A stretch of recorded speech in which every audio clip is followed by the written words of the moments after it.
ವೀಕ್ಷಕರೇ, ವೃಷಭ ರಾಶಿಯ ಜನವರಿ ತಿಂಗಳ ಮಾಸ ಭವಿಷ್ಯ. ಈ ಜನವರಿ ತಿಂಗಳಲ್ಲಿ ವೃಷಭ ರಾಶಿಯವರಿಗೆ ಏನೆಲ್ಲ ಫಲ ಸಿಗ್ತಾ ಇದೆ, ಯಾವ ಪ್ರಯೋಜನಗಳಿದೆ, ಏನು ಲಾಭವಿದೆ, ಏನು ಎಚ್ಚರಿಕೆಗಳನ್ನ ಅನುಸರಿಸಿದ್ರೆ ಒಳ್ಳೆ ಫಲ ಸಿಗುತ್ತೆ ಅನ್ನುವಂತಹ ಅದ್ಭುತವಾದ ವಿಚಾರಗಳು ಈ ವಿಡಿಯೋದಲ್ಲಿ ಸಿಗುತ್ತೆ.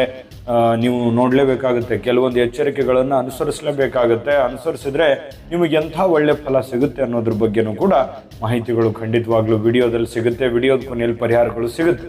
ಪೂರ್ಣವಾಗಿ ನೋಡ್ಕೊಳ್ಳಿ, ಅಂದರೆ ಮಾಹಿತಿ ನಿಮಗೆ ಪೂರ್ಣವಾಗಿ ತಿಳಿತದೆ ಅನ್ನುವಂಥ ಮಾತನ್ನು ಹೇಳ್ತಾ, ವೀಕ್ಷಕರೇ, ಈ ಜನವರಿ ತಿಂಗಳಲ್ಲಿ ನಿಮಗೆ ಯಾವ ದಿನ ಶುಭಕಾರಕವಾಗಿದೆ, ಯಾವ ದಿನ ಅಶುಭಕಾರಕವಾಗಿದೆ ಅಂತ ನೋಡಿದ್ರೆ 16, 17, 21, 22, 23, 26, 27ನೇ ತಾರೀಕು ತುಂಬ ಶುಭಕರವಾಗಿರ್ತಕ್ಕಂತಹ ಒಳ್ಳೆಯ ದಿನಗಳು ಅಂತ ಹೇಳ್ಬೋದು. ಇನ್ನು 1, 2, 3, 10, 11, 19, 20, 29, 30ನೇ ತಾರೀಕು ಅಷ್ಟಾಗಿ ಶುಭವಲ್ಲದ ದಿನಗಳು ಅಂತ ಹೇಳಬೇಕು. ಇನ್ನು ಈ ಒಂದು ತಿಂಗಳ ಪೂರ್ತಿಯಾಗಿರ್ತಕ್ಕಂತಹ ಫಲ ಅಂದರೆ ನಿಮಗೆ ಈ ಅಶುಭ ದಿನಗಳೇನಿದೆಯಲ್ಲ, ಶುಭಕಾರಕ ದಿನಗಳಲ್ಲಿ ನಿಮ್ಮ ಒಳ್ಳೆ ಕೆಲಸಗಳನ್ನು ಮಾಡಿಕೊಳ್ಳಿ ಅನ್ನುವಂಥ ವಿಚಾರಕ್ಕಾಗಿ. ಇನ್ನು ವಿಡಿಯೋ ಸ್ಟಾರ್ಟ್ ಮಾಡೋದಕ್ಕಿಂತ ಮುಂಚೆ ನಿಮ್ಮ ಹತ್ರ ಚಿಕ್ಕ ರಿಕ್ವೆಸ್ಟು, ಫಸ್ಟ್ ಟೈಮ್ ಚಾನಲ್ ನೋಡ್ತಾ ಇದ್ರೆ, ಬಹಳ ದಿನಗಳಿಂದ ಚಾನಲ್ ನೋಡ್ತಾ ಇದ್ದು ಸಬ್ಸ್ಕ್ರೈಬ್ ಮಾಡ್ಕೊಂಡಿಲ್ವಾದರೆ ಈಗಲೇ ಸಬ್ಸ್ಕ್ರೈಬ್ ಮಾಡ್ಕೊಳ್ಳಿ, ಬೆಲ್ ಐಕನ್ ಪ್ರೆಸ್ ಮಾಡ್ಕೊಳ್ಳಿ. ಇನ್ನು ಈ ಒಂದು ತಿಂಗಳಲ್ಲಿ ನಿಮಗೆ ನೋಡಿ, ವೃಷಭ ರಾಶಿಯವರಿಗೆ ಬಹಳಷ್ಟು ಮಾಡುವಂತಹ ಕೆಲಸ ಕಾರ್ಯಗಳ ಮೇಲೆ ಇಂಟ್ರೆಸ್ಟ್ ತುಂಬ ಜಾಸ್ತಿ ಇರುತ್ತೆ. ಮನಸ್ಸು ಕೊಟ್ಟು ಕೆಲಸ ಮಾಡ್ತಾ ಇರ್ತೀರಿ. ಆ ಮಾಡಿರತಕ್ಕಂಥ ಕೆಲಸಗಳಲ್ಲಿ ನೋಡಿ, ಎಷ್ಟು ಶ್ರಮ, ಶ್ರದ್ಧೆ ಮತ್ತು ಆ ಕೆಲಸದ ಮೇಲೆ ಪ್ರೀತಿ ಇರುತ್ತೆ, ಅಷ್ಟು ಒಳ್ಳೆ ಫಲ ಖಂಡಿತವಾಗ್ಲೂ ಸಿಕ್ಕೇ ಸಿಗುತ್ತೆ. ಅದರಲ್ಲಂತೂ ಎರಡು ಮಾತೇ ಇಲ್ಲ. ಹಾಗಾಗಿ ನೀವು ಮಾಡುವಂಥ ಕೆಲಸ ಕಾರ್ಯಗಳಲ್ಲಿ ಅದ್ಭುತವಾಗಿರ್ತಕ್ಕಂಥ ಫಲಗಳು ನಿಮಗೆ ಸಿಗುವಂತಹ ಎಲ್ಲ ಸಾಧ್ಯತೆಗಳು ಖಂಡಿತವಾಗ್ಲೂ ಕಂಡು ಬರ್ತಾ ಇರತಕ್ಕಂಥದ್ದು. ಜೊತೆಗೆ ಈ ತಿಂಗಳಲ್ಲಿ ಕೆಲಸದಿಂದ ನಿಮಗೆ ಬಹಳಷ್ಟು ಕೀರ್ತಿ, ಪ್ರತಿಷ್ಠೆ, ಗೌರವಗಳು ಹೆಚ್ಚಾಗುವಂತಹ ಸಾಧ್ಯತೆಗಳಿದೆ. ಇದೊಂದು ಒಳ್ಳೆ ಬೆಳವಣಿಗೆ ಅಂತ ಹೇಳ್ಬೋದು. ಏನೋ ಒಂಥರ ಉಲ್ಲಾಸ, ಏನೋ ಒಂಥರ ಹೊಸ ಒಂದು ವಿಚಾರಗಳು ನಿಮ್ಮ ಮನಸ್ಸಿನಲ್ಲಿ ಮೂಡುವಂತಹ ಸನ್ನಿವೇಶಗಳು ಕಂಡುಬರುತ್ತೆ. ವ್ಯವಹಾರ, ಉದ್ಯೋಗದ ಕೆಲಸದ ಒತ್ತಡದಲ್ಲಿ ನಿಮ್ಮ ವೈಯಕ್ತಿಕ ಜೀವನಕ್ಕೆ ಸಮಯನೇ ಕೊಡ್ಲಿಕ್ಕಾಗಲ್ಲ. ವರ್ಕ್ ಪ್ರೆಷರ್ ಜಾಸ್ತಿ ಇರುತ್ತೆ, ವರ್ಕ್ ಲೋಡ್ ಜಾಸ್ತಿ ಇರುತ್ತೆ, ಅಲದಾಟ ತಿರುಗಾಟ ಜಾಸ್ತಿ ಇರುತ್ತೆ, ಎಲ್ಲವೂ ಫಾಲೋಅಪ್ ಮಾಡುವಂಥದ್ದು ಇರುತ್ತೆ. ಆ ಕಾರಣದಿಂದಾಗಿ ಎಲ್ಲೂ ಒಂದು ಕಡೆ ಸ್ವಲ್ಪ ನಾನು ಸಮಯ ಕೊಡಲಿಲ್ವಾ, ನಿಮ್ಮ ಮದುವೆ ಆಗಿದ್ದರೆ ನಿಮ್ಮ ಶ್ರೀಮತಿಯವರಿಗೆ, ಮಕ್ಕಳಾಗಿದ್ದರೆ ಮಕ್ಕಳಿಗೆ, ಅಥವಾ ನನ್ನ ಮನೆ ಕಡೆ ನನ್ನ ತಂದೆ ತಾಯಿಗಳಿಗೆ ನಾನು ಸಮಯ ಕೊಡ್ತಾ ಇಲ್ವೇನೋ ಅನ್ನುವಂತಹ, ಅಥವಾ ನನ್ನ ಸ್ನೇಹಿತರಿಗೆ ಸಮಯ ಕೊಡ್ತಾ ಇಲ್ವೇನೋ ಅನ್ನುವಂಥ ಒಂದು ಫೀಲಿಂಗು ನಿಮಗೆ ಕಂಡು ಬರುವಂಥದ್ದು ಕೆಲಸದ ಒತ್ತಡದಿಂದ. ಆದರೆ ನಷ್ಟ ಅಂತೂ ಏನೂ ಇಲ್ಲ. ನೀವು ಕೆಲಸದ ಒತ್ತಡ ಎಷ್ಟಿರುತ್ತದೆ ಅಷ್ಟು ಒಂದು ಒಳ್ಳೆ ಫಲ ಅಂತೂ ಸಿಕ್ಕೇ ಸಿಗುತ್ತೆ. ಹಾಗಾಗಿ ಜೀವನದಲ್ಲಿ ನೆಮ್ಮದಿಯಾಗಿರೋದಕ್ಕೆ ಕೆಲಸದಲ್ಲಿ ನಾವು ಬ್ಯುಸಿಯಾಗಿರಬೇಕು. ಕೆಲಸದಲ್ಲಿ ಬ್ಯುಸಿಯಾಗಿದ್ರೇ ನಮಗೆ ಆರ್ಥಿಕವಾಗಿರ್ತಕ್ಕಂಥ ಲಾಭ ಸಿಗುತ್ತೆ, ಮಾನಸಿಕವಾಗಿರ್ತಕ್ಕಂಥ ಲಾಭನೂ ಸಿಗುತ್ತೆ, ಜೊತೆಗೆ ನೆಮ್ಮದಿ, ಶಾಂತಿ ಅನ್ನುವಂಥದ್ದು ಸಿಗುತ್ತೆ. ಕೆಲವೊಂದು ಸಮಸ್ಯೆಗಳು ಕ್ಷಣಿಕವಾಗಿರುತ್ತೆ, ಆಯಾ ಕ್ಷಣಕ್ಕೆ ಬಂದಿರ್ತವೆ. ಮತ್ತು ಕೆಲವು ದಿನಗಳು ಅಥವಾ ಕೆಲವು ಸಮಯಗಳನ್ನ ಆದ ನಂತರ ತನ್ನ ಪಾಡಿಗೆ ತಾನೇ ಸರಿ ಆಗ್ತವೆ. ಹಾಗಾಗಿ ಮನಸ್ಸು ಹಿಡಿತದಲ್ಲಿಟ್ಕೊಂಡು ಶಾಂತವಾಗಿದ್ರೆ ಎಲ್ಲ ಕಾರ್ಯಗಳಲ್ಲೂ ಕೂಡ ಯಶಸ್ಸು ಅನ್ನುವಂಥದ್ದು ಸಿಗುತ್ತೆ. ಆರ್ಥಿಕವಾಗಿರ್ತಕ್ಕಂಥ ಬೆಳವಣಿಗೆ ತುಂಬಾ ಚೆನ್ನಾಗಿರ್ತಕ್ಕಂಥದ್ದು. ಈ ತಿಂಗಳಲ್ಲಿ ಒಳ್ಳೆ ರೀತಿಯಲ್ಲಿ ಒಂದು ಆರ್ಥಿಕವಾದ ಬೆಳವಣಿಗೆ ಇದೆ. ಇನ್ನು ಭವಿಷ್ಯದ ಯೋಜನೆಗಳ ಬಗ್ಗೆ ಏನಾದರೂ ಒಂದು ಪ್ಲಾನ್ ಅನ್ನು ರೂಪಿಸ್ತಕ್ಕಂಥದ್ದು, ಅದಕ್ಕೆ ಅನುಸಾರವಾಗಿ ಏನನ್ನಾದರೂ ಒಂದು ಸ್ಟ್ರಾಟರ್ಜಿ ಇರುತ್ತೆ ನಿಮ್ಮಲ್ಲಿ. ಅದರ ಪ್ರಕಾರ ಒಂದು ಕೆಲಸ ಕಾರ್ಯಪ್ರವೃತ್ತರಾಗುವಂತಹ ಸನ್ನಿವೇಶಗಳು ಕಂಡು ಬರುತ್ತೆ. ಕೆಲವೊಂದು ಜನರಿಗೆ ದೂರದ ಪ್ರಯಾಣ ಇರುತ್ತೆ, ಯಾವುದಾದ್ರೂ ಅವರವರ ಮಟ್ಟಕ್ಕೆ ಅದು ದೂರದ ಪ್ರಯಾಣ ಅಂತ ಅನಿಸ್ಕೋಬಹುದು. ಇನ್ನು ದೊಡ್ಡ ದೊಡ್ಡ ಮಟ್ಟದ ವ್ಯಾಪಾರ ವಹಿವಾಟುಗಳಲ್ಲಿ ಸ್ವಲ್ಪ ಎಚ್ಚರಿಕೆ ಇರಬೇಕು. ಯಾಕಂತಂದ್ರೆ ನೀವೇನಾದ್ರೂ ದೊಡ್ಡ ಪ್ರಮಾಣದ ದುಡ್ಡನ್ನ ಇನ್ವೆಸ್ಟ್ಮೆಂಟ್ ಮಾಡ್ತಾ ಇದ್ದೀರಾ, ಎಲ್ಲಿಂದಾದ್ರೂ ದುಡ್ಡು ತೆಗೆದುಕೊಂಡು ಬಂದು ಈ ಕಂಪ್ನಿಗೆ ಹಾಕ್ತಾ ಇದ್ದೀರಾ, ಅಥವಾ ಈ ಕೆಲಸಕ್ಕೆ ಹಾಕ್ತಾ ಇದ್ದೀರಾ, ಹೊಸ ಆರಂಭ ಮಾಡ್ತಾ ಇದ್ದೀರಾ, ಹೊಸ ಬಿಸ್ನೆಸ್ ಮಾಡ್ತಾ ಇದ್ದೀರಾ, ಏನೋ ಒಂದು ಹಣಕಾಸಿಗೆ ಸಂಬಂಧಪಟ್ಟಂತ ವ್ಯವಹಾರವನ್ನ ಮಾಡ್ತಾ ಇದ್ರೆ ಸ್ವಲ್ಪ ಎಚ್ಚರಿಕೆ ಅಂತ ಹೇಳಲಿಕ್ಕೆ ಇಷ್ಟಪಡ್ತೀನಿ. ಸ್ವಲ್ಪ ಯಾಕಂದ್ರೆ ಈ ಸಾಲ ಮಾಡ್ಕೊಳ್ಳುವಂಥದ್ದು, ಅನವಶ್ಯಕವಾಗಿ ಖರ್ಚು ಮಾಡ್ಕೊಳ್ಳುವಂಥದ್ದು, ಅಥವಾ ಗೊತ್ತಿಲ್ಲದೆ ಇರುವಂಥ ಫೀಲ್ಡಿಗೆ ಇಳಿದು ಬಿಡುವಂಥದ್ದು, ಈ ರೀತಿ ಮಾಡ್ಲಿಕ್ಕೆ ಹೋಗಬೇಡಿ. ಇದ್ರ ಬಗ್ಗೆ ಸ್ವಲ್ಪ ಗಮನ ಹರಿಸ್ತಕ್ಕಂಥ ಪ್ರಯತ್ನವನ್ನು ಮಾಡಿ. ಇನ್ನು ಸ್ವಲ್ಪ ತಿಂಗಳ ಮಧ್ಯದಲ್ಲಿ ಕೆಲವು ಸಮಸ್ಯೆಗಳು ಅಥವಾ ಹಣಕಾಸಿನ ಸಮಸ್ಯೆಗಳು, ಕೆಲವೊಂದು ಪ್ರಾಬ್ಲಮ್ಗಳು ಸಹಜವಾಗಿ ಎದುರಾಗುವಂಥ ಸನ್ನಿವೇಶಗಳಿದೆ. ಈ ಕಾರಣದಿಂದಾಗಿನೂ ಕೂಡ ಸ್ವಲ್ಪ ಎಚ್ಚರಿಕೆಯನ್ನ ನೀವಿಲ್ಲಿ ಅನುಸರಿಸಬೇಕಾಗ್ತದೆ. ಇನ್ನು ಉತ್ತಮವಾಗಿರತಕ್ಕಂತಹ ಒಂದು ಅವಕಾಶಗಳು ನಿಮಗೆ ಬೇರೆ ಬೇರೆ ಪ್ಲಾಟ್ಫಾರ್ಮ್ ಅಲ್ಲಿ ಸಿಗುವಂತಹ ಸನ್ನಿವೇಶಗಳಿದೆ. ಆ ಸಿಕ್ಕಿರುವಂಥ ಅವಕಾಶವನ್ನು ಸರಿಯಾಗಿ ನೀವು ಇಲ್ಲಿ ಸದುಪಯೋಗ ಮಾಡ್ಕೋಬೇಕಾಗತ್ತೆ. ಆ ಸರಿಯಾಗಿ ಸದುಪಯೋಗ ಮಾಡಿಕೊಂಡ್ರೆ ಅಂದುಕೊಂಡಂತ ಕಾರ್ಯಗಳಲ್ಲಿ ನಿಮಗೆ ಯಶಸ್ಸು ಅನ್ನುವಂಥದ್ದು ಸಿಗುತ್ತೆ. ಇನ್ನು ನಿಮ್ಮ ಆರೋಗ್ಯದ ಬಗ್ಗೆ ಬಹಳ ಕಾಳಜಿಯನ್ನು ಇಟ್ಕೋಬೇಕು, ಜಾಗರೂಕರಾಗಿರಬೇಕು. ಆರೋಗ್ಯದ ವಿಷಯದಲ್ಲಿ ಎಚ್ಚರಿಕೆಯನ್ನು ಅನುಸರಿಸ್ಕೊಂಡ್ರೆ ತುಂಬಾ ಒಳ್ಳೆ ಫಲ ಅನ್ನುವಂಥದ್ದು ಸಿಗ್ತಾ ಇರತಕ್ಕಂಥದ್ದು. ಇನ್ನು ಬಹಳಷ್ಟು ವಿಚಾರಗಳ ಬಗ್ಗೆ ನಾನು ಇಲ್ಲಿ ಪ್ರಸ್ತಾಪ ಮಾಡಬೇಕಾಗುತ್ತೆ, ಕೊನೆ ತನಕ ನೋಡಿ ಬಹಳಷ್ಟು ಮಾಹಿತಿ ಸಿಗುತ್ತೆ. ಅದಕ್ಕಿಂತ ಮುಂಚೆ ಒಂದು ಮುಖ್ಯವಾದ ವಿಡಿಯೋ ಇರುತ್ತೆ, ಆ ವಿಡಿಯೋನ ನೋಡ್ಕೊಂಡ್ ಬನ್ನಿ, ಉಳಿದಿರುವಂತ ಮಾಹಿತಿ ತಿಳಿಸೋಣ. GB predictions.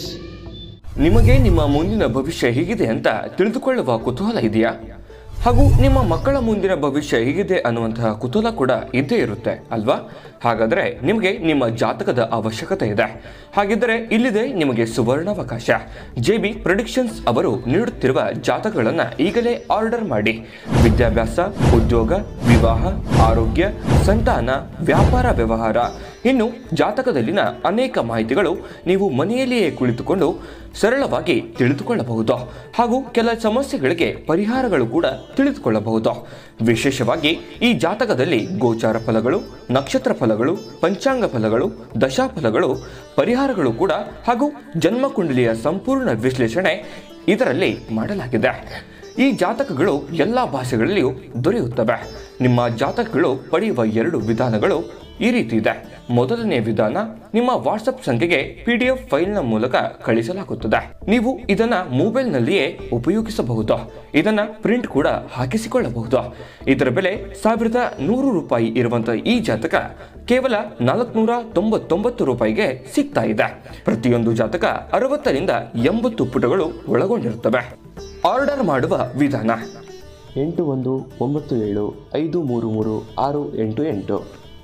ಈ ವಾಟ್ಸಪ್ ಸಂಖ್ಯೆಗೆ ನಿಮ್ಮ ಹೆಸರು, ಜನ್ಮ ದಿನಾಂಕ, ಹುಟ್ಟಿದ ಸಮಯ, ಹುಟ್ಟಿದ ಜಿಲ್ಲೆ, ಈ ಎಲ್ಲ ಮಾಹಿತಿ ವಾಟ್ಸಪ್ ಮಾಡಿ ನಿಮ್ಮ ಭವಿಷ್ಯದ ಕನ್ನಡಿಯನ್ನ ಪಡೆದುಕೊಳ್ಳಿ. ನೋಡಿದ್ರಲ್ಲ ವೀಕ್ಷಕರೇ, ಇದು ಅಂತಿಂತ ಆರ್ಡಿನರಿ ಜಾತಕ ಅಲ್ಲ. ಇದು 80 ರಿಂದ 100 ಪುಟ ಇರುತ್ತೆ. ನಿಮ್ಮದೇ ಆದಂತ ಜನ್ಮ ಜಾತಕ ಫಲ ಇರುತ್ತೆ. ಒಂದು ಸಲ ತರಿಸ್ಕೊಂಡು ನೋಡ್ಕೊಳ್ಳಿ, ಆಮೇಲೆ ಅದ್ರ ಫೀಲಿಂಗ್ ಯಾವ ತರ ಇರುತ್ತೆ ಅನ್ನುವಂಥದ್ದು ನಿಮಗೆ ಗೊತ್ತಾಗುತ್ತೆ ಅನ್ನುವಂಥ ಮಾತನ್ನ ಹೇಳ್ತಾ, ಇನ್ನು ಈ ತಿಂಗಳಲ್ಲಿ ಅಂದ್ರೆ ಈ ಜನವರಿ ತಿಂಗಳಲ್ಲಿ ವೃಷಭ ರಾಶಿಯವರಿಗೆ ಇರ್ತಕ್ಕಂಥ ಫಲಗಳ ಬಗ್ಗೆ ನೋಡೋದಾದ್ರೆ, ನೋಡಿ, ನಿಮ್ಮ ಕಠಿಣವಾಗಿರ್ತಕ್ಕಂಥ ಪರಿಶ್ರಮ ಇದೆಯಲ್ಲ, ಆ ಪರಿಶ್ರಮ ಮತ್ತೆ ನಿಮ್ಮ ಅನುಭವ, ನಿಮ್ಮ ಸಮಯ ಪ್ರಜ್ಞೆ ನಿಮ್ಮನ್ನ ರಕ್ಷಕ ಆಗಿ ನಿಲ್ಲುವಂಥದ್ದು, ನಿಮ್ಮ ರಕ್ಷಣೆಗೆ ನಿಲ್ಲುತ್ತೆ, ನಿಮ್ಮ ಶಕ್ತಿಯಾಗಿ ನಿಲ್ಲುತ್ತೆ. ಈ ಮಾತಿನ ಅರ್ಥದ ಸೂಕ್ಷ್ಮತೆಯನ್ನ ನೀವಿಲ್ಲಿ ಅರ್ಥ ಮಾಡ್ಕೊಂಡು ನೋಡಿದ್ರೆ ಅದ್ಭುತವಾದ ಫಲಗಳು ಸಿಗುತ್ತೆ. ಒಳ್ಳೆಯ ಶ್ರದ್ಧೆ, ಒಳ್ಳೆಯ ಫಲವನ್ನ ನೀಡತಕ್ಕಂಥ ಸಾಧ್ಯತೆಗಳಿದೆ. ಮುಂಬರುವಂತಹ ಎಲ್ಲ ಕೆಲಸಗಳಲ್ಲಿ ಅಥವಾ ಎಲ್ಲ ಸವಾಲುಗಳನ್ನ ನೀವು ಎದುರಿಸುವಂತಹ ಸನ್ನಿವೇಶಗಳು ಇಲ್ಲಿ ಕಂಡು ಬರ್ತಾ ಇರತಕ್ಕಂಥದ್ದು. ಆರ್ಥಿಕವಾಗಿರ್ತಕ್ಕಂಥ ಸ್ಥಿತಿ ತುಂಬಾ ಅಂದ್ರೆ ತುಂಬಾ ಚೆನ್ನಾಗಿರ್ತಕ್ಕಂಥದ್ದು. ಕುಟುಂಬ ಸದಸ್ಯರಿಂದ ಒಳ್ಳೆ ಸಹಕಾರ ಸಿಗುತ್ತೆ, ಅದು ಕೂಡ ನಿಮಗೆ ಪ್ಲಸ್ ಆಗಿ ಕನ್ವರ್ಟ್ ಆಗುವಂಥದ್ದು. ಆಧ್ಯಾತ್ಮದಲ್ಲಿ ಪೂಜೆ ಪುನಸ್ಕಾರ, ಆಚಾರ ವಿಚಾರ ಶಾಸ್ತ್ರ ಸಂಪ್ರದಾಯಗಳಲ್ಲಿ ಬಹಳಷ್ಟು ಆಸಕ್ತಿಯನ್ನ ರೂಢಿಸಿಕೊಳ್ಳುವಂತ ಸನ್ನಿವೇಶ ಇದೆ. ಇನ್ನು ನಿಮ್ಮ ಪ್ರತಿಷ್ಠೆಯಿಂದಾಗಿ ಅಧಿಕಾರ ನಿಮಗೆ ವಾಪಸ್ ಸಿಗುತ್ತೆ. ಕಳ್ಕೊಂಡಿರುವಂತ ಅಧಿಕಾರ ಸಿಗಬಹುದು, ಅಥವಾ ಇರುವಂತಹ ಸ್ಥಾನದಿಂದ ಮೇಲ್ದರ್ಜೆಗೆ ಹೋಗ್ಬೋದು, ಅಥವಾ ಇರುವಂತ ಕೆಲಸಗಳನ್ನು ಡೆವಲಪ್ಮೆಂಟ್ ಮಾಡುವಂಥದ್ದು, ಅದರಿಂದ ಗೌರವವನ್ನು ಪಡ್ಕೊಳ್ಳುವಂಥದ್ದು, ಈ ರೀತಿ ಏನಾದ್ರೂ ಒಂದು ಅಭಿವೃದ್ಧಿಯನ್ನ ನಡೆಯುವಂತಹ ಸನ್ನಿವೇಶಗಳು ಕಂಡು ಬರ್ತಾ ಇರತಕ್ಕಂಥದ್ದು. ಇನ್ನು ಜನಸಂದಣಿ ಮತ್ತು ಈ ಪ್ರಯಾಣದ ಸಮಯದಲ್ಲಿ ಸ್ವಲ್ಪ ಎಚ್ಚರಿಕೆ ಇರಬೇಕಾಗುತ್ತೆ. ಕೆಲವೊಂದು ಸ್ವಲ್ಪ ಆರೋಗ್ಯದ ಬಗ್ಗೆ ಆಗಲಿ ಅಥವಾ ವಾಹನದಲ್ಲಿ ಆಗಲಿ ಸ್ವಲ್ಪ ಜಾಗರೂಕರಾಗಿರ್ತಕ್ಕಂಥ ಪ್ರಯತ್ನವನ್ನು ಮಾಡಿ. ಅಂಥದ್ದೇನು ದೊಡ್ಡ ಸಮಸ್ಯೆ ಇಲ್ಲದೆ ಇದ್ರೂ ಕೂಡ ಎಚ್ಚರಿಕೆ ಇರಲೇಬೇಕು. ಇನ್ನು ಸರ್ಕಾರಿ ಕೆಲಸಗಳು ನಿಮಗೆ ಪೂರ್ಣ ಆಗುವಂಥದ್ದು, ಏನಾದರೂ ಒಂದು ಸ್ಟ್ರಾಟರ್ಜಿ ಮಾಡ್ತಾ ಇದ್ದೀರಾ, ಏನಾದರೂ ಒಂದು ಪ್ಲಾನ್ ಮಾಡ್ತಾ ಇದ್ದೀರಾ ಅಂತಂದ್ರೆ ಅದು ಸರ್ಕಾರದಿಂದ ಸಿಗುವಂಥದ್ದಿರ್ಬೋದು, ಅಥವಾ ಇನ್ನಿತರ ಬೇರೆಯವರಿಂದ ನಿಮ್ಗೆ ಕೆಲಸ ಆಗುವಂಥದ್ದಿದ್ರು ಕೂಡ ಆ ಕೆಲಸ ಪೂರ್ಣಗೊಳಿಸುವಂತಹ ಸನ್ನಿವೇಶಗಳು ಇಲ್ಲಿ ಕಂಡು ಬರುವಂಥದ್ದು. ಇನ್ನು ಈ ತಿಂಗಳ ಅಂತ್ಯದಲ್ಲಿ ಏನಾಗುತ್ತೆ, ಆಕಸ್ಮಿಕವಾಗಿರ್ತಕ್ಕಂತಹ ಧನ ಲಾಭ ಅಂತೂ ನಿಮಗಿದೆ. ಇದೊಂದು ಒಳ್ಳೆ ಫಲ ಅಂತ ಹೇಳ್ಬೋದು, ಒಂದು ಪ್ಲಸ್ ಪಾಯಿಂಟ್ ಅಂತ ಹೇಳ್ಬೋದು. ನಿಮಗೆ ಒಳ್ಳೆ ರೀತಿಯಲ್ಲಿ ಒಂದು ಪರಿಣಾಮಗಳು ಆಗುತ್ತೆ. ರಾಜಕೀಯ ಸಂಘ ಸಂಸ್ಥೆಗಳಲ್ಲಿ ಕೆಲಸ ಮಾಡ್ತಕ್ಕಂಥವ್ರಿಗೆ ಬಹಳಷ್ಟು ಲಾಭಗಳು, ಅನುಕೂಲತೆಗಳು ಕಂಡು ಬರುವಂತಹ ಸನ್ನಿವೇಶಗಳು ಇಲ್ಲಿ ಕಂಡು ಬರ್ತಾ ಇರ್ತಕ್ಕಂಥದ್ದು. ಕಾನೂನಿನ ವ್ಯಾಜ್ಯಗಳಲ್ಲಿ ನಿಮಗೆ ಬಹಳ ಒಳ್ಳೆ ಲಾಭ ಆಗುತ್ತೆ, ಅಂದ್ರೆ ಸಹಕಾರ ಆಗುತ್ತೆ, ನಿಮ್ಮ ಪರವಾಗಿ ಗೆಲುವಾಗುತ್ತೆ. ಈ ವಾದ ವಿವಾದಗಳಲ್ಲಿಯೂ ಕೂಡ ನಿಮಗೆ ಜಯ ಸಿಗುವಂಥದ್ದು, ಜೊತೆಗೆ ಈ ಶತ್ರು ನಿಗ್ರಹ ಆಗುವಂಥದ್ದು, ಇದು ಒಂಥರ ಸಮಾಧಾನದ ಒಂದು ಫಲ ಅಂತ ಹೇಳ್ಬೋದು. ಜೊತೆಗೆ ಕುಟುಂಬದಲ್ಲಿ ಶುಭವಾಗಿರ್ತಕ್ಕಂತಹ ಫಲಗಳು ಸಿಗುತ್ತೆ. ಸಂತಾನದ ಯೋಗ ಇದೆ, ಮದುವೆ ಆಗುವಂತಹ ಯೋಗಗಳು ಕೂಡ, ಮದುವೆ ಆಗ್ಲಿಲ್ಲ ಅಂದ್ರೆ ಮದುವೆ ಆಗುವಂತ ಯೋಗಗಳು ಕೂಡ ಕೆಲವೊಂದು ಜನರಿಗೆ ಕಂಡು ಬರುತ್ತೆ. ವಿದ್ಯಾರ್ಥಿಗಳ ದಿಸೆಯಲ್ಲಿ ನೋಡಿದ್ರೆ ನಿಮ್ಗೆ ಏನಾದರೂ ಒಂದು ಒಳ್ಳೆ ಸಾಧನೆ ಮಾಡಲಿಕ್ಕೆ ಒಂದು ಒಳ್ಳೆ ಪ್ಲಾಟ್ಫಾರ್ಮ್ ಅಂತ ಹೇಳ್ಬೋದು. ಸಿಕ್ಕಿರುವಂಥ ಪ್ಲಾಟ್ಫಾರ್ಮ್ ಅನ್ನ ಸರಿಯಾಗಿ ಸದುಪಯೋಗ ಮಾಡ್ಕೊಳ್ಳಿ. ಹೌದು, ಒತ್ತಡ ಇದೆ, ಕಷ್ಟ ಇದೆ, ಅಂದುಕೊಂಡಂತ ಸುಲಭ ಏನಿಲ್ಲ. ನೋಡಿ, ಗೆಲುವು ಸುಲಭವಾಗಿ ಸಿಕ್ಕರೆ ಅದ್ರದ್ದೊಂದು ಫೀಲಿಂಗೇ ಇರಲ್ಲ. ಆದ್ರೆ ಯಾವ್ದಾದ್ರೂ ಒಂದು ಯಶಸ್ಸನ್ನ ನಾವು ಪಡಿತಾ ಇದೀವಿ ಅಂತಂದ್ರೆ ಕಠಿಣವಾಗಿರ್ತಕ್ಕಂಥ ಪರಿಶ್ರಮದಿಂದನೇ ಹೊರತು ಸುಲಭವಾಗಿ ಯಾವುದು ಸಿಗಲೂಬಾರದು, ಅದು ಸಿಗೋದೂ ಇಲ್ಲ. ಹಾಗಾಗಿ ನೀವು ಹೆಚ್ಚಿನ ಪರಿಶ್ರಮ ಪಟ್ರೆ ಅದು ಎಜುಕೇಶನ್ ಆಗಿರ್ಬೋದು, ಕೆಲಸ ಆಗಿರ್ಬೋದು, ಜೀವನ ಆಗಿರ್ಬೋದು, ಎಲ್ಲವೂ ಅಷ್ಟೇ. ಅದನ್ನ ಬಹಳಷ್ಟು ಮನಸ್ಸಿನ ಮೇಲೆ ತಗೊಂಡು ಗುರಿಯನ್ನ ಇಟ್ಕೊಂಡು ಛಲದಿಂದ ನೀವು ಮುನ್ನುಗ್ಗಿದ್ರೆ ಆದ್ರೆ ಅದರಲ್ಲಿ ಬಹಳಷ್ಟು ಯಶಸ್ಸನ್ನ ನೀವಿಲ್ಲಿ ಕಂಡು ಬರುವಂತ ಸಾಧ್ಯತೆ ಇದೆ. ಇನ್ನು ನಿಮಗೆ ಎಲ್ಲ ಫಲಗಳು ಸಿಗಬೇಕು ಅಂತಂದ್ರೆ ಪರಿಹಾರ ಬೇಕೇ ಬೇಕು. ಆ ಪರಿಹಾರದ ಬಗ್ಗೆ ತಿಳಿಸ್ಕೊಡೋಣ. ಈ ವಿಡಿಯೋದುದ್ದಕ್ಕೂ ಎಚ್ಚರಿಕೆಗಳಿದ್ದಾವೆ. ಆ ಎಚ್ಚರಿಕೆಗಳನ್ನು ಅನುಸರಿಸಿದ್ರೆ ಒಳ್ಳೆ ಫಲ ಸಿಗುತ್ತೆ. ಪರಿಹಾರ ಮಾಡಿಕೊಂಡ್ರೆ ಇನ್ನೂ ಅದಕ್ಕಿಂತ ಒಳ್ಳೆ ಫಲ ನಿಮ್ಗೆ ಸಿಗುವಂತ ಸಾಧ್ಯತೆ ಇದೆ. ಅದನ್ನು ತಿಳಿಸೋದಕ್ಕಿಂತ ಮುಂಚೆ ಈ ವಿಡಿಯೋ ನಿಮಗೆ ಉಪಯೋಗ ಆಗಿದೆ ಅಂತ ನಾವು ಭಾವಿಸಿದ್ದೀವಿ. ಉಪಯೋಗ ಆಗಿದ್ರೆ ಲೈಕ್ ಮಾಡಿ, ಶೇರ್ ಮಾಡಿ, ನಮ್ಮ ಚಾನಲ್ ಅನ್ನ ಸಬ್ಸ್ಕ್ರೈಬ್ ಮಾಡ್ಕೊಳ್ಳೋದನ್ನ ಮರಿಬೇಡಿ. ವಿಡಿಯೋದ ಕೆಳಗಡೆ ಡಿಸ್ಕ್ರಿಪ್ಷನ್ ಲಿಂಕ್ ಇದೆ, ಅಲ್ಲೂ ಕೂಡ 12 ರಾಶಿಯವರ ಈ ಜನವರಿ ತಿಂಗಳ ಮಾಸಫಲ ಸಿಗುತ್ತೆ. ನಿಮಗೆ ಇಷ್ಟವಾಗಿರತಕ್ಕಂಥ ಮಾಹಿತಿಯನ್ನ ನೋಡಿಕೊಂಡು ತಿಳ್ಕೊಳ್ಳಿ ಅನ್ನುವಂಥ ಮಾತನ್ನ ಹೇಳ್ತಾ ಬನ್ನಿ ವೀಕ್ಷಕರೇ, ಏನು ಪರಿಹಾರ ಮಾಡ್ಕೋಬೇಕು ಅಂತ ನೋಡಿದ್ರೆ ಶ್ರೀ ಲಕ್ಷ್ಮೀ ನರಸಿಂಹ ಸ್ವಾಮಿಯ ಪ್ರಾರ್ಥನೆಯನ್ನು ಮಾಡತಕ್ಕಂಥ ಪ್ರಯತ್ನವನ್ನು ಮಾಡಿ, ಶ್ರೀ ದುರ್ಗಾ ಮಾತೆಗೆ ಒಂದು ಹೂವಿನ ಅಲಂಕಾರ ಮಾಡ್ತಕ್ಕಂಥದ್ದು, ಹೂವಿನ ಸೇವೆಯನ್ನು ಮಾಡ್ತಕ್ಕಂಥದ್ದು ಖಂಡಿತವಾಗಿಯೂ ನಿಮಗೆ ಅದ್ಭುತವಾಗಿರ್ತಕ್ಕಂಥ ಫಲಗಳು ಸಿಗುತ್ತೆ. ಒಳ್ಳೆ ಫಲಗಳು ಸಿಗಲಿ, ತಾಯಿ ಅನ್ನಪೂರ್ಣೇಶ್ವರಿ ಸಕಲ ಅಷ್ಟೈಶ್ವರ್ಯಗಳನ್ನು ಕೊಟ್ಟು ಕರುಣಿಸಲಿ ಅಂತ ಪ್ರಾರ್ಥನೆ ಮಾಡ್ಕೊಳ್ತಾ ಸರ್ವೇ ಜನಃ ಸುಖಿನೋ ಭವಂತು.